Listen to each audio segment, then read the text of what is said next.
ये तकलीफ हमने इसलिए की सावंत साहब कि हम आपका धन्यवाद करना चाहते हैं, क्योंकि जो बात हमने आपके बारे में बनारस में कही थी वो आज आपने सही साबित कर दी।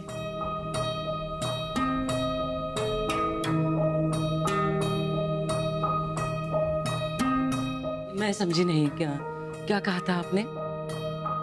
क्यों, आपके पति ने आपको नहीं बताया?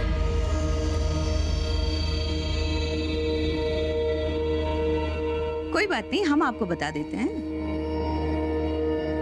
हमने इनसे बनारस में कहा था कि आप अपनी बेटियों की कमाई खाती।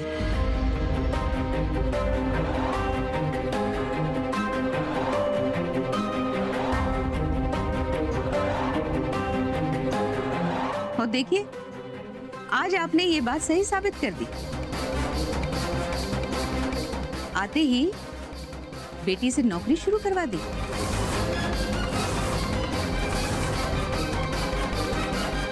अरे कैसे माँ बाप हैं आप? बेटी का घर बसाने के बजाय इसकी नौकरी को महत्व दे रहे हैं। आप गलत बात कर रही हैं। हमने नौकरी को नहीं, अपनी बेटी के स्वाभिमान को महत्व दिया। स्वाभिमान का मतलब आप जानते होंगे ना? जरा नहीं, इनके कहने का मतलब ये है कि बहुत अच्छे से आपका मतलब समझते हैं। पहले नौकरी के बहाने बेटी को बहला फुसलाकर मुंबई ले आए, और इस पर भी आप लोगों का पेट नहीं भरा तो हमारे बेटे को यहाँ बुलवा लिया। नहीं बहन जी, देखिए हमने नहीं बुलाया, शिव खुद आया है। रहने दीजिए बहन जी। हमारा मुन्ना जो हमारे इजाजत के बगैर मोहल्ला भी पार नहीं करता था, आज आपकी बेटी के चक्कर में हमसे झूठ बोल के यहाँ मुंबई आया है। ये सवाल अपने बेटे से कीजिए ना, हम पर क्यों झूठे इल्जाम लगा रही हैं आप? नहीं तुम शांत रहा, यही बोलते हैं। हाँ देखो अम्मा जी, देखो आप भी शांति रखो ना, सब ठीक हो जाएगा। क्या खाब ठीक होगा? अब कुछ ठीक नहीं होगा। बधाई हो गौरी, आखिर तुम हमसे हमारा बेटा छीनने में कामयाब हो ही गई।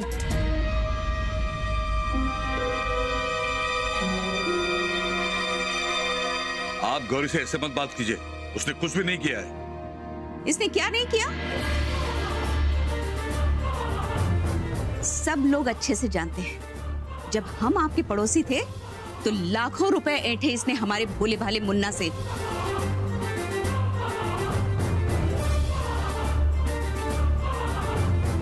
अरे हमें तो तभी इसकी नियत पे शक हो गया था। हमने मुन्ना को समझाया भी था, लेकिन आपकी बेटी ने हमारे बेटे को चारों तरफ से ऐसे घेर लिया कि वो बेचारा इसके जाल में उलझ गया। आप हद से आगे बढ़ रही हैं बहन जी। हद तो आपने की है सावंत साहब। बेटी के हाथ खाने का डब्बा भेजकर पेट के रास्ते उसकी जेब तक पहुंचने की साजिश रची है आपने।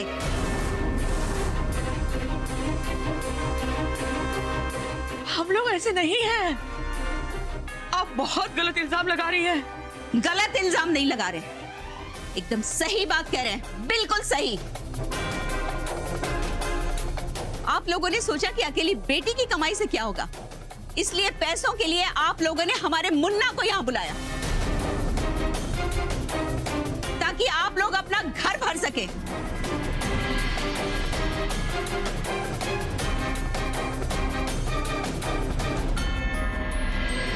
और इस माचिस की डिबिया से निकलकर किसी ढंग की जगह पे जा सके।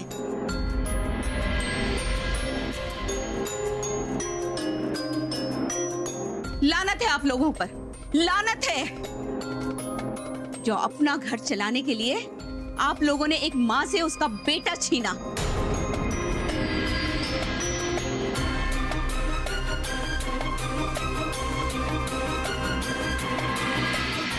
एक माँ की हाय लगेगी आप लोगों को, कभी सुखी नहीं रह पाएंगे आप लोग।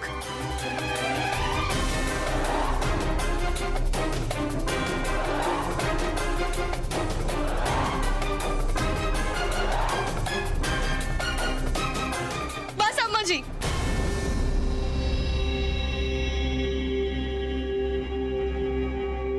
बस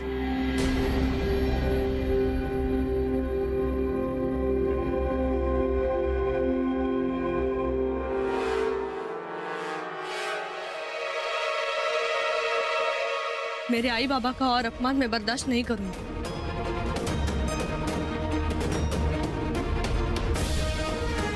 मेरे आई बाबा है वो, कोई गुनहगार नहीं है अम्मा जी। क्या आप उन पे इल्जाम लगाती रहे और वो सर झुक के सुनते रहे? और हद हमने नहीं, आपने पार की। आपने हमेशा साजिशें की है, शुरुआत से लेकर आज तक। मेरे और शिव के रिश्ते को तोड़ने की कोशिश की है आपने। पहले रीति रिवाजों के नाम पे आपने हमारा प्यार तोड़ने की कोशिश की, फिर शादी रोकने की कोशिश की। जब शादी भी नहीं रुकी तो आपने शादी तोड़ने की कोशिश की। याद है ना? शादी में 7वें फेरे से पहले आपने शर्त रखी कि शादी के बाद बनारस आना होगा, ताकि मेरे बाबा मना कर दे और ये शादी ना हो। यही नहीं, आपने बनारस में भी परंपराओं के नाम पे बहुत सताया मुझे, ताकि मैं डर के भाग जाऊं उधर से, बनारस ही छोड़ दूं। लेकिन ऐसा नहीं हुआ, सबका दिल जीत लिया मैंने। धीरे धीरे सब मुझसे प्यार करने लगे, बाबूजी, दादी जी, आप।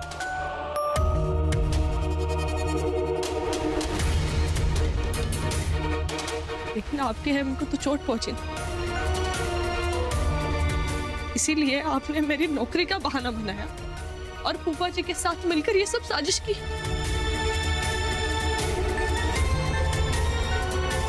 ताकि मेरे और शिव के बीच में गलतफहमी पैदा हो जाए और हम मिले ना। शर्म नहीं आ रही तुमको? हम पर इतना झूठा इल्जाम लगाते हुए? यही संस्कार दिए तुम्हारे आई बाबा ने तुम्हें? मेरे आई बाबा के संस्कार की वजह से ही मैं आज तक चुप रही अम्मा जी।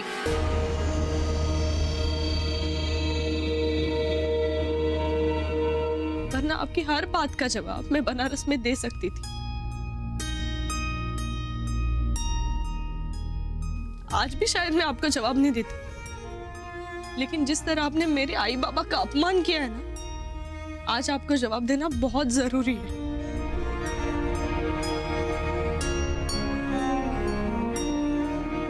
और वैसे भी मैं आपको जवाब ही दे सकती हूँ, बद्दुआ नहीं, क्योंकि आप उस शिव की माँ हो जिसे मैंने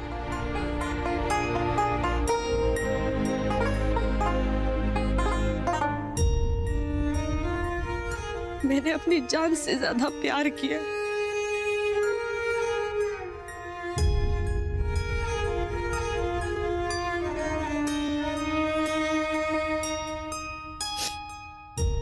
लेकिन इसका मतलब ये नहीं है कि अपने प्यार के लिए मैं मेरे आई बाबा के स्वाभिमान का बलि दे दूं। तो छोड़ दो ना हमारे बेटे को।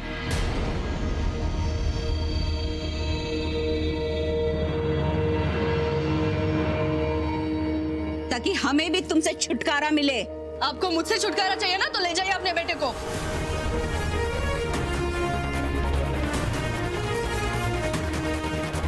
अगो गौरी, काय बोलतात काय तू या? आ? तरी अगो समजावती का काहीतरी? हो गौरी बेटा, आई, बस यापुढे तुम्ही अजून अपमान सहन नाही करायचा।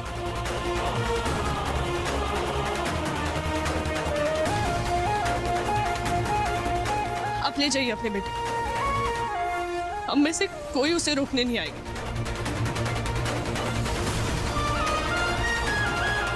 ले जाइए।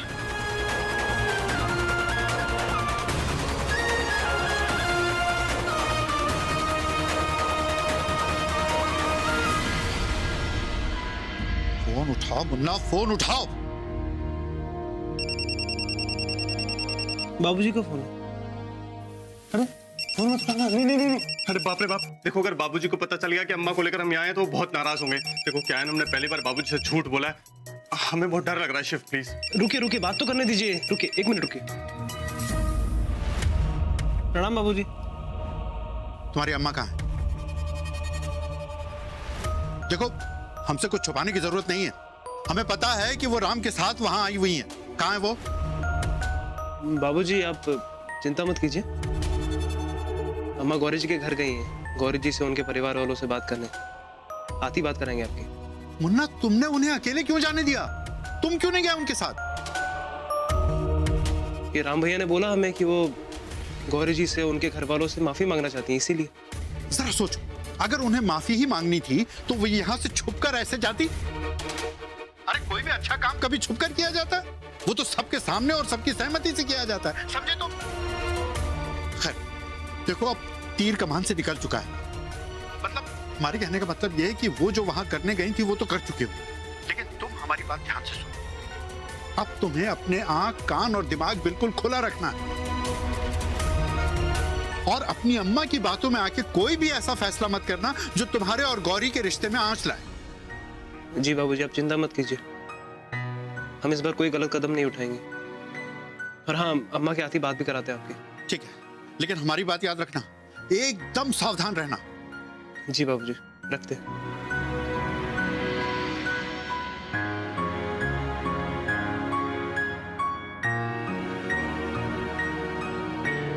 क्या वो बाबूजी बहुत नाराज थे क्या? परेशान थे। क्यों?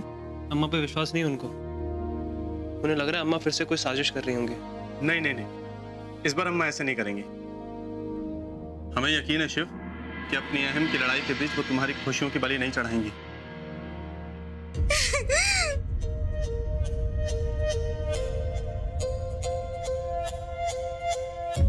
अम्मा,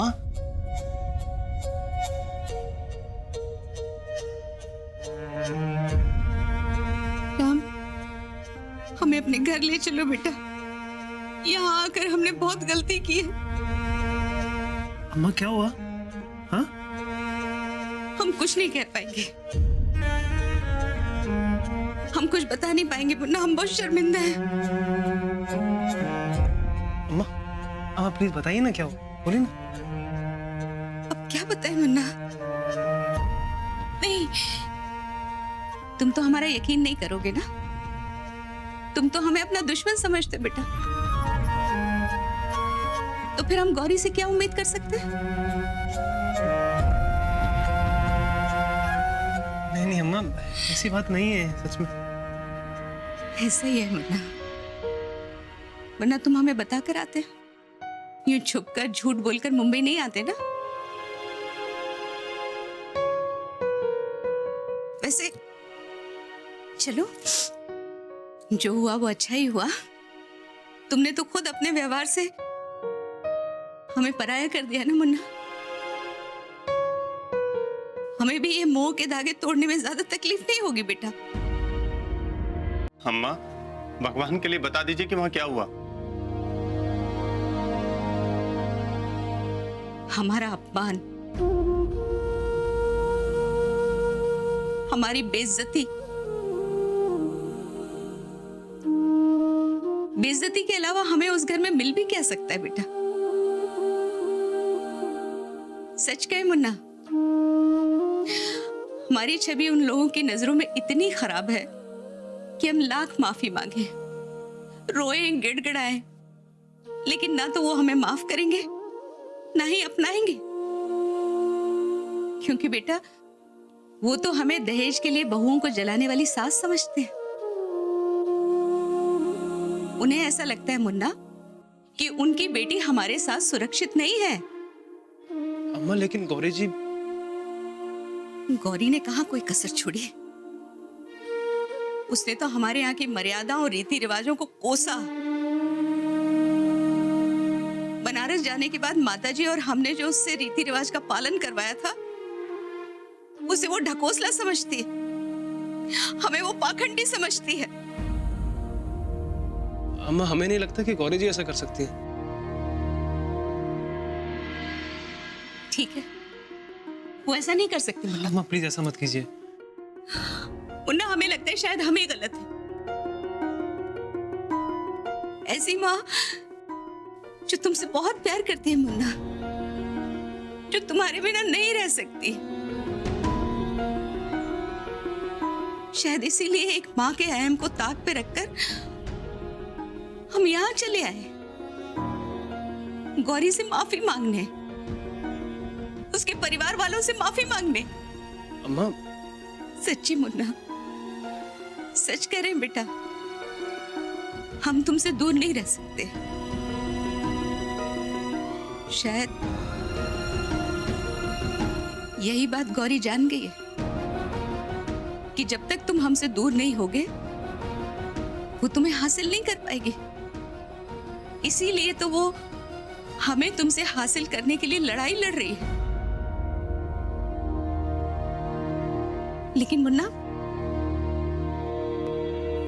हम उससे कोई लड़ाई नहीं लड़ना चाहते बेटा। इसीलिए आज हम अपने अधिकार छोड़ रहे हैं।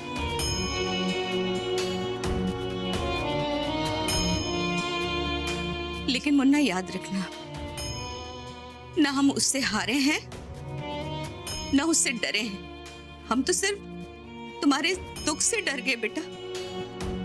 हम तुमसे हार गए हैं मुन्ना। हम तुम्हारे उस प्यार से हार गए हैं जिसकी वजह से तुम हमसे झूठ बोलकर यहाँ मुंबई आ गए। नहीं, उसके लिए हम तुम्हें कोई दोष नहीं दे रहे मुन्ना। हम समझते हैं बेटा, जरूर तुम्हारी कोई मजबूरी रही होगी, है ना? लेकिन मुन्ना, हम भी अपनी ममता के सामने मजबूर हैं बेटा। लेकिन आज हम अपनी ये मजबूरी खत्म कर देंगे बेटा। आज हम तुम पर से अपने सारे अधिकारों का त्याग करते हैं।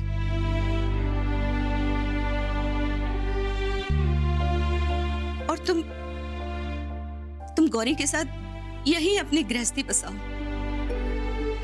और भूल जाओ मुन्ना कि तुम किसके बेटे हो, किस परिवार से आए हो, कहां पलकर बड़े हुए हो बेटा। भूल जाओ। समझना, ये सब एक रास्ता था और तुम्हारी मंजिल तो गौरी है। अम्मा, ये क्या कहे जा रहे हैं आप? वही कह रहे हैं, अपनी जिंदगी का कटु सत्य। जिस औलाद को हमने जन्म दिया, जिस पर अपनी ममता लुटाई, जिस पर अपना सब कुछ न्यौछावर कर दिया, आज वही औलाद एक लड़की के प्यार के लिए मां की ममता को दरकिनार कर रहा। हाँ राम, इसने झूठ बोल के ये साबित कर दिया है कि इसे अपनी मां की कोई कद्र नहीं है। ना उसकी ममता की कद्र है, ना हमारे प्यार की कद्र है। तो फिर हम इससे मोह क्यों रखें? हैं? बताओ। लेकिन मुन्ना, तुम चिंता मत करो बेटा। हम इस दुख को, इस दर्द को अपने सीने में दफन कर लेंगे बेटा। किसी को कुछ नहीं बताएंगे, दुनिया को पता नहीं चलने देंगे। तुम्हें जिंदगी में फिर कभी शर्मिंदा नहीं होने देंगे मुन्ना। ऐसा मत कहिए अम्मा। आज मत रोको मुन्ना, कहने दो। आज हम सारी जिम्मेदारी अपने ऊपर लेते हैं और मुन्ना ये फैसला कर रहे हैं कि तुम्हारी और गौरी की खुशी के लिए, तुम्हारे प्यार के लिए बेटा, हम गौरी को बनारस ले जाने से इनकार करते हैं।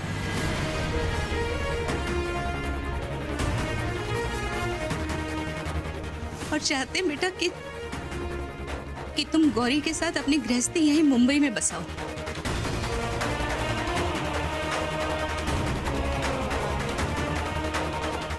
अम्मा, अम्मा आप ऐसा क्यों कह रही हैं? क्योंकि राम, बेटा बुरा हो सकता है लेकिन माँ कभी बुरी नहीं हो सकती बेटा। वो हमेशा अपने बच्चों का भला ही चाहती है, इसलिए हम वही करेंगे जिसमें मुन्ना की खुशी हो।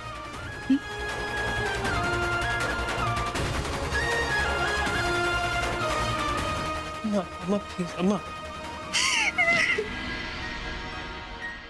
अम्मा हम बुरे नहीं हैं, आपको इतनी बड़ी कुर्बानी नहीं देने देंगे, कभी नहीं।